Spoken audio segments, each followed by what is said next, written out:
নমস্কার বন্ধুরা, welcome to আরকে sports. তো গাইস, এই ভিডিওতে কথা বলবো গতকালের ম্যাচ নিয়ে। গতকাল 1-0 গোলে প্রথমত পিছিয়ে পড়েছিল মোহনবাগান দল।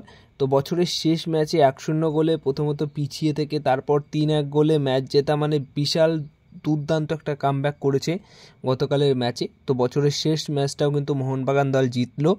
এবার নতুন বছরের প্রথম ম্যাচ রয়েছে 2 তারিখ। তো পাঞ্জাব এফসি দলের ম্যাচ হওয়ার পর দুই কোচ এবং প্লেয়াররা কী বলেছেন সেটাই কিন্তু আজকের এই ভিডিওতে তুলে ধরবো বা জানাবো। প্রথমত, কোচ মালিনা এই ম্যাচ শেষ হওয়ার পর কী বলেছেন। তো কোচ মালিনা এই ম্যাচ শেষ হওয়ার পর ম্যাচ নিয়ে বলেন, অবশ্যই আমি খুবই খুশি দলের ছেলেদের পারফরমেন্সে। কিছু কিছু জায়গায় আজকে ঠিকঠাক পারফরমেন্স হয়তো হতে পারেনি বা হয়নি, কিন্তু আমার হাতে যে সমস্ত ফুটবলাররা ছিল সবাই নিজের 100% দেওয়ার মতো ফুটবলার। তো সেই মতো প্রথমার্ধে আমরা একদমই ভালো পারফরমেন্স করতে পারিনি, কিন্তু দ্বিতীয়ার্ধে আমাদের গোল শোধ করে জিততে হবে এরকম একটা মনোভাব ছেলেদের মধ্যে কাজ করে, এরকমই একটা আত্মবিশ্বাস কাজ করে। তো সেই মতো ছেলেদের এটাই বলেছিলাম যে এটাই প্রমাণ করার ম্যাচ, তো তোমরা তোমাদের 100% দেওয়ার চেষ্টা করো। তো সেটা দিতে পেরেছে এবং শেষ অবধি এই ম্যাচটা জিততে পেরে সত্যি আমরা খুবই খুশি, আর এটা সমর্থকদের জন্য একটা বড় গিফট আমি মনে করি। পরে তাকে প্রশ্ন করা হয় যে লিগ টেবিলের শীর্ষে রয়েছেন, বছরের শেষ ম্যাচ জিতলেন, এই বিষয়টা নিয়ে কিভাবে কি দেখছেন। তো এই প্রশ্নের উত্তরে মলিনা বলেন, অবশ্যই লিগ টেবিলের শীর্ষে থাকাটা সত্যি একটা বিশাল বড় ব্যাপার, কিন্তু লিগ টেবিলের শীর্ষের জায়গাটা ধরে রাখা কিন্তু একটা কঠিন কাজ। কিন্তু আমাদের ছেলেরা প্রতিনিয়ত প্রতি ম্যাচে নিজেদের সেরাটা দেওয়ার চেষ্টা করে এবং সেরাটা দেয়, যার ফলেই আজকে এই রেজাল্ট। আর আজকে আমরা লিগ টেবিলের শীর্ষে, এই লিগ টেবিলের শীর্ষের জায়গাটা আমরা ধরে রাখতে চাই, একদম লিগ টেবিলের শীর্ষে থেকে চ্যাম্পিয়ন্স হতে চাই। আশা করি সব কিছু ঠিকঠাক থাকলে সেটা করে দেখাতে পারবো এবং সেটা আমরা চ্যাম্পিয়ন্স হবই। এছাড়া বছরের শেষ ম্যাচ ছিল আমাদের কাছে, তো এই ম্যাচটা অবশ্যই গুরুত্বপূর্ণ ম্যাচ ছিল। যদি এই ম্যাচ থেকে আমরা পয়েন্ট লস্ট করতাম তাহলে আমাদের আত্মবিশ্বাস হয়তো আরও তলানিতে যেত, কিন্তু ম্যাচটা জিততে হবে কি করে, কি পরিকল্পনা করে ম্যাচে নামতে হবে সবটাই আমার জানা ছিল। সেই মতোই আমাদের ছেলেরা সব ঠিকঠাক পরিকল্পনা মাফিক খেলেছে, যার ফলে বছরের শেষ ম্যাচটা জিততে পেরেছি এবং বছরের এই শেষ ম্যাচটা জিতে সত্যি খুব ভালো লাগছে। এবং বছরের নতুন যে ম্যাচটা আমাদের রয়েছে সেটাও জেতার জন্য নামবো, আশা করি ওই ম্যাচটাও আমরা জিতব। তো এরপরে তাকে প্রশ্ন করা হয় অ্যালবাতোকে নিয়ে, যে ম্যাচের সেরা অ্যালবাতো, ডিফেন্সেও যথেষ্ট ভালো এবং গোলও করছে। তো অ্যালবাতো রদ্রিগেজ নিয়ে কী বলবেন। তো এই প্রশ্নের উত্তরে জানান যে অ্যালবাতো কতটা ভালো মানের প্লেয়ার আমি অনেক আগে থেকেই জানতাম, ওকে এমনি নিয়ে আসিনি, ওর পোটেনশিয়াল কী আছে, ও কোন লেভেলের ফুটবলার সেটা জানি বলে ওকে মোহনবাগান দলে নিয়ে এসেছি, আর সেটার প্রমাণ এখন সবাই দেখতে পাচ্ছে। ওর কাছ থেকে যেটুকু আশা করেছি তার থেকেও বেশি দিচ্ছে, ডিফেন্সে যথেষ্ট ভালো এবং যখন গোল দরকার, টিমের গোল প্রয়োজন এবং ডিফেন্ডার হিসেবে গোল করার ওর দক্ষতা ভালোই রয়েছে। তাই ডিফেন্ডার হয়েও যেভাবেও গোল করছে এবং ডিফেন্স সামলাচ্ছে, সত্যি ওর খেলায় আমি খুবই খুশি এবং ওর জন্য যা বলবো সেটাই কম বলা হয়ে যাবে। তো এই কথাগুলোই বলেন কোচ মলিনা এই ম্যাচ জেতার পর। এবার পাঞ্জাব এফসি দলের কোচ তিনি কি বলেছেন। তো পাঞ্জাব এফসি দলের কোচকে যখন প্রশ্ন করা হয় যে ম্যাচ নিয়ে কী বলবেন, তো তিনি বলেন যে দলের ছেলেরা যথেষ্ট ভালো পারফরমেন্স করেছে, তারা চেষ্টা করেছে। প্রথমার্ধে আমাদের যেরকম পরিকল্পনা ছিল সেই পরিকল্পনা মাফিক আমরা খেলতে পেরেছি, এটাতে বেশ খুশি। কিন্তু দ্বিতীয়ার্ধে একদম ম্যাচটা পুরোপুরি ঘুরে যায়। মোহনবাগান দল অনেক শক্তিশালী দল, তারা সেটা প্রমাণ করেছে। দ্বিতীয়ার্ধে একদমই আমরা ভালো খেলতে পারিনি। প্লাস রেড কার্ডটা নিয়ে অবশ্যই বলতে চাই যে রেড কার্ডটা কি সঠিক সিদ্ধান্ত ছিল, একদমই বাজে সিদ্ধান্ত ছিল আমার মনে হয়। রেফারির মান আরও ভালো হওয়া উচিত ছিল এই আইএসএলে, কিন্তু কিছু করার নেই, রেফারির ওপর কিছু বলার নেই।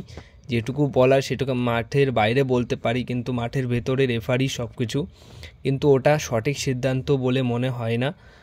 ওটা একদমই রেড কার্ড ছিল না, ইয়েলো কার্ড অবধি ঠিক ছিল, কিন্তু পুলকা ভিদাল এমনও কিছু খারাপ করেনি যার জন্য সেকেন্ড ইয়েলো কার্ড দেখে তাকে রেড কার্ড দেখানো হতে পারে বা দেখাবে। তো ওটার জন্য আমি একটু হলেও অখুশি রয়েছি। বাকি সব কিছু ঠিকঠাকই চলছিল। এক গোলে এগিয়ে থাকার পর গোল পরিশোধ করে পরবর্তী সময়ে, তাহলে যদি রেড কার্ডটা না খেত তাহলে হয়তো 10 জনে আমরা হতাম না এবং 11 জন ভার্সেস 11 জনে একটা সেরা টক্কর হয়তো শেষের দিকে আমরাও দিতে পারতাম।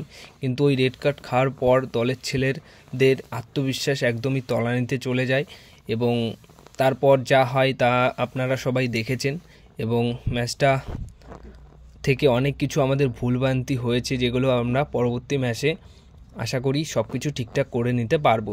এরপরে তোমাদেরকে জানাবো যে এই ম্যাচে জেমি ম্যাকলায়ন কিন্তু একটা গোল পেয়েছেন।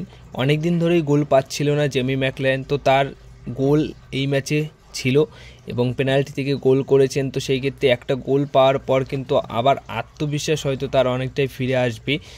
তো সেই মতো জেমি ম্যাকলায়ন তিনি কি বলেছেন, তো জেমি ম্যাকলায়ন বলেন, সত্যি কথা বলতে খুবই ভালো লাগছে, সুন্দর একটা স্টেডিয়াম, অনেক সমর্থকরাও ছিল আজকের ম্যাচে, যেখানে এই ম্যাচে গোল করতে পেরেছি এটাতে তো আমার খুব ভালোই লাগছে এবং সবথেকে বড় কথা আমাদের শীর্ষস্থান ধরে রাখার জন্য 3টে পয়েন্ট দরকার ছিল, সেটা নিতে পেরেছি, এটাতেও অনেক খুশি। রেড কার্ডটা নিয়ে আমি সত্যি কথা বলতে একটু হলেও দুঃখিত, ওটা হয়তো রেড কার্ড ছিল না, কিন্তু রেফারি যা সিদ্ধান্ত দেবে সেটা তো মেনে নিতে হবে। তাছাড়া গোল পেয়েছি, এবার আমার আত্মবিশ্বাস অনেকটাই এগিয়ে অনেকটাই ভালো জায়গায় এসছে। আশা করি পরবর্তী ম্যাচেও গোল করব এবং সমর্থকদের মুখে হাসি ফোটাতে পারবো। তো এরকম একটা কথা বলেন জেমি ম্যাকলায়ন। এবার যদি জেসন কামিন্সকে নিয়ে কথা বলি, তো দেখো জেসন কামিন্স সত্যি কথা বলতে মানে এই Jason Cummins Dimitri Petratos Greg Stewart না থাকার ফলে পাঞ্জাব এফসি ম্যাচে প্রথম থেকে সুযোগ পেয়েছিলেন, কিন্তু সবথেকে সারপ্রাইজ একটা ব্যাপার ঘটেছে, সেটা হচ্ছে জেসন কামিন্স যে কটা সেট পিস নিতে গেছে মানে একদম নিখুঁত বল তিনি কিন্তু রেখেছে। আর জেসন কামিন্সের সেট পিসের থেকেই কিন্তু গোল এসছে, কর্নার কিক থেকে একদম যে জায়গায় পিন পয়েন্টে কিন্তু কর্নার কিক থেকে সেট পিস তিনি বল রাখছিলেন, সেখান থেকে অ্যালবাতো রদ্রিগেজ গোল পেল। তো এই জেসন কামিন্স কোথায় ছিল? সেট পিসে তিনি এত ভালো, তাহলে এতদিন ধরে তিনি কেন সেট পিস নিতে যায়নি? হয়তো তার সেই রকম পারমিশন ছিল না, যেহেতু ডিমিট্রি পেট্রাস গ্রেগ স্টুয়ার্ট ছিল তার জন্য। কিন্তু জেসন কামিন্সের সেট পিস দেখে সত্যি কথা বলতে মুগ্ধ হয়ে গেছি, দুর্দান্ত সেট পিস কিন্তু তিনি নিয়েছেন। আর সেট পিস শুধু মানে সেট পিসে ভালো বলই রাখেনি, তিনি কিন্তু গোল শটও করেছেন দুবার। অবশ্যই পাঞ্জাব এফসি দলের গোলকিপার কিন্তু বল যেখানে গোলে ঢুকে যাচ্ছিলো সেখান থেকে কিন্তু সেভ দিয়েছে দুবার, একটা বার হলেও হয়, কিন্তু দুইবার এমন পরিস্থিতি ঘটেছে যেখান থেকে একদম ডাইরেক্ট ফ্রি কিক থেকে গোল করেই ফেলছিল জেসন কামিন্স, সেখানে কিন্তু পাঞ্জাব এফসি দলের গোলকিপার সেভ দিয়েছে। তো আশা করা যায় যে একটা ভালো সেট পিস টেকার জেসন কামিন্স। তো সেই ক্ষেত্রে যদি পরবর্তী ম্যাচেগুলোতে যখন সুযোগ পাবে তখন যদি সেট পিসগুলো এই জেসন কামিন্স নেয়, তাহলে আমাদের মনে হয় যে সেট পিস থেকেও কিন্তু অনেক ভালো বল পাওয়া যাবে এবং গোলও আসবে, যেটা পাঞ্জাব এফসি ম্যাচে আমরা দেখেছি। এবার সবশেষে যেটা নিয়ে কথা বলবো সেটা হচ্ছে অ্যালবাতো রদ্রিগেজ। তো অ্যালবাতো রদ্রিগেজ একজন ডিফেন্ডার নাকি স্ট্রাইকার খুব সহজে কিন্তু তোমরা ধরতে পারবে না, কারণ তিনি যা শুরু করেছেন দুর্দান্ত পারফরমেন্স করে চলেছেন প্রতিটা ম্যাচেই, ডিফেন্সে ইন্টারসেপশন করা, মার্কিং, ভালো ট্যাকেল, সব জায়গাতে ডিফেন্সে ভালো তিনি।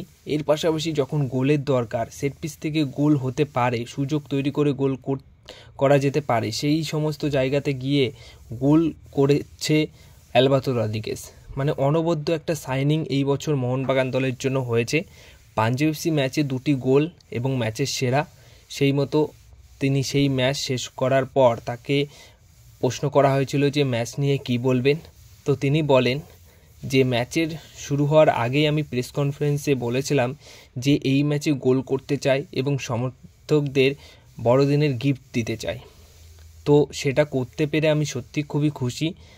ভেবেছিলাম একটা গোল পাবো এবং সেই গোলটা আমার কাছে খুবই মূল্যবান গোল হবে, কারণ এমন সময় গোলটা পেয়েছি প্রথম গোলটা, কিন্তু পরবর্তী সময়ে আবার গোল পেয়ে যাব এটা কল্পনা করতে পারিনি, কিন্তু দুটো গোল করতে পেরেছি, খুবই ভালো লাগছে। আগামী দিনেও এরকম গোল করতে চাই এবং ডিফেন্সেও ভালো খেলতে চাই। যখন যে সময় যে পরিস্থিতিতে প্রয়োজন হবে নিজের সেরাটা দেওয়ার চেষ্টা করব, আর সেটাই করে থাকি। সমর্থকদের মুখে হাসি ফোটানোই আমাদের কাজ, আর সেটা করতে পেরে সত্যি খুব ভালো লাগে। তো এরকমই কথা বলেন অ্যালবাতো রদ্রিগেজ। তো সব মিলিয়ে দুর্দান্ত একটা ম্যাচ কিন্তু গতকাল আমরা উপভোগ করেছি।